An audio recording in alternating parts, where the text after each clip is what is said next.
You fell for my clickbait. This is not carnivore. There's stuff in this that's not animal products. Let's look at the ingredients. Nutter butter cookies, enriched flour, niacin, riboflavin, folic acid, sugar, peanut butter, peanuts, corn syrup solids, blah, blah, blah, blah, blah, blah, blah. The top ingredients are whey protein powder, isolate, and casein. This goes to a personal choice you're gonna have to make when you're doing anything in life. Are you going to follow it to the letter, to the T, black and white, strict as possible, no compromises, no allowances? Or are you going to approach whatever the situation at hand is with a little bit of flexibility? If you're Michaela Peterson, then you can't afford any flexibility. A lot of people who follow the carnivore diet can't afford to have any non-animal products in their diet because even a speck of some plant could trigger a flare-up in their guts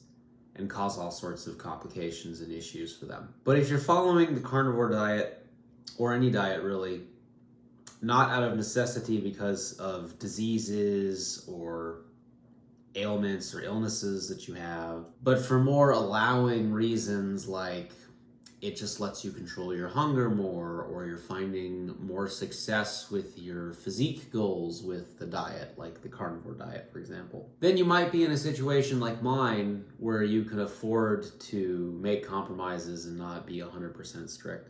Now, the carnivore diet has to be one of the strictest diets out there. If you actually follow it and you really stick to just animal products only, then, that can be kind of tough compared to the whole variety of things available at the grocery store. But since I'm doing it because it basically kills my chronic hunger and makes me feel great and all that, I can have stuff like this fake protein powder that's got non-animal stuff in it. And I'm not Michaela Peterson. I don't have crazy issues in my guts that will get irritated by the ingredients in this Nutter Butter Ghost protein powder, which tastes fantastic, by the way. So I can have little indulgences like this now and then, and it, to me, is still sticking to the carnivore diet. Yes, I know that it's literally not carnivore, and so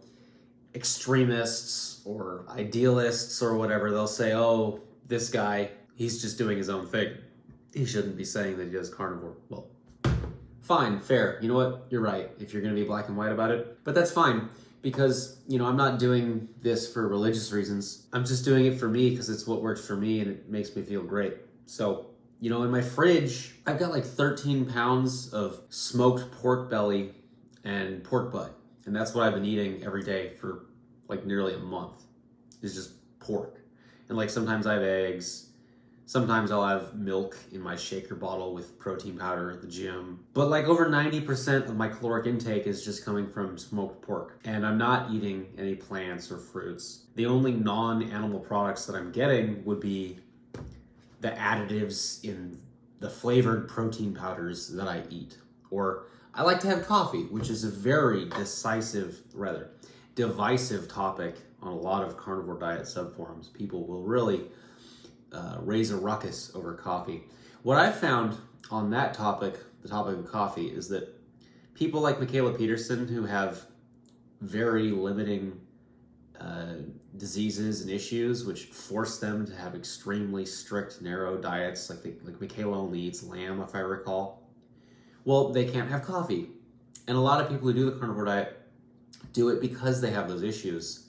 They have vulnerabilities to plant products. And so that's why I think there's so many stark reactions to things like having a little bit of honey or fruit like Paul Saladino does, or consuming coffee like many people do, is because a lot of people in the carnivore space, they simply can't have those things. It'll cause their diseases to flare up. But then you have tons of people like me where we don't have diseases, we don't have issues, we just do the carnivore diet because it's the most effective thing we've found so far for our own personal goals. So for someone like me, I can have coffee without triggering flare-ups or causing issues for me. I can have a protein powder with little bits of Nutter Butter cookies in it. I mean, obviously Nutter butter cookies are not good for you. Like, duh. You know, anyone who's doing the carnivore diet probably has opinions on what is or isn't healthy. I'm sure that everyone can agree that, you know, the other ghost protein powder I have is Chips Ahoy. Okay, Nutter Butter and Chips Ahoy. I think we all can agree Nutter Butter and Chips Ahoy, they're not like super great for you. You know, they're bad for you. But, you know, the way ingredients work is they list the most common ingredients in sequential order. So if you read through the ingredients list on this, by the time you get to those additives, they're on the tail end of the ingredients list. So, I mean, yeah, is it carnivore? No. But is it like 99% carnivore? Yeah. There are a lot of people in the carnivore space who say that if you're not 100%, then you're 0%. Sure. But do you have to care? Do I have to care? No. So, you know, carnivore hack. Feeling like you're gotten a craving for peanut butter?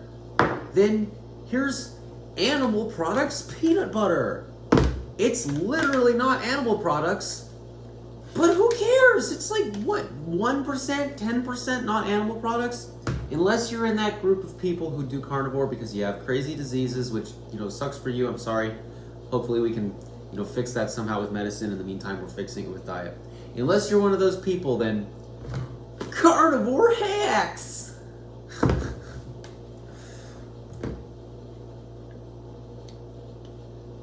I mean, obviously real peanut butter tastes better than Greek yogurt mixed with Nutter Butter, peanut butter, protein powder. I mean, what? I'm gonna lie to myself and say that diet food tastes amazing! No, it really does taste pretty good though, all things considered.